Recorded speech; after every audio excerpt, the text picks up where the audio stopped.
யாழ்ப்பாணம் சாவகச்சேரி இந்து கல்லூரியின் நிறுவனர் நாள் நிகழ்வுகள் நேற்று இடம்பெற்றன. இந்த நிகழ்வுகள் கல்லூரி முதல்வர் ஏ கைலாசப்பிள்ளை தலைமையில் இடம்பெற்றது.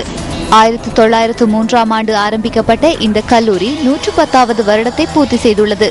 இதன்போது யாழ் சாவகச்சேரி இந்து கல்லூரியின் நிறுவனர் தாமோதரம் பிள்ளையின் நினைவாக தாமோதரம் சஞ்சிகை வெளியிடப்பட்டது. இந்த நிகழ்வில் வடமாகாண கல்வி அமைச்சர் த குருகுலராஜா, கோப்பாய் ஆசிரியர் பயிற்சி கலாசாலையின் விரிவுரையாளர் ச லலிசன் உள்ளிட்ட பலரும் கலந்து கொண்டிருந்தனர். பள்ளியிலே படிக்கின்ற அத்தனை பிள்ளைகளும் பாடசாலை கீதத்தை இசைப்பதுதான் மரபு. ஆனால் எங்களுடைய பாடசாலைகளிலே மைக்கு முன்னால் வந்து ஒரு 2-3 பேர் மட்டும் படிப்பீங்க. அப்போது you are denying the chance of the child.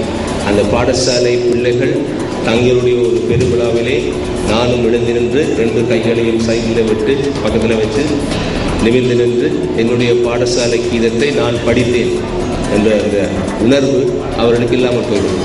110 ஆண்டுகளை நாங்கள் கடந்து செல்கின்ற பொழுது இந்த விடயத்தை நீங்கள் நடைமுறைப்படுத்த வேண்டும் என்று நான் உங்களை பணிவாக கேட்டுக்கொள்கிறேன்.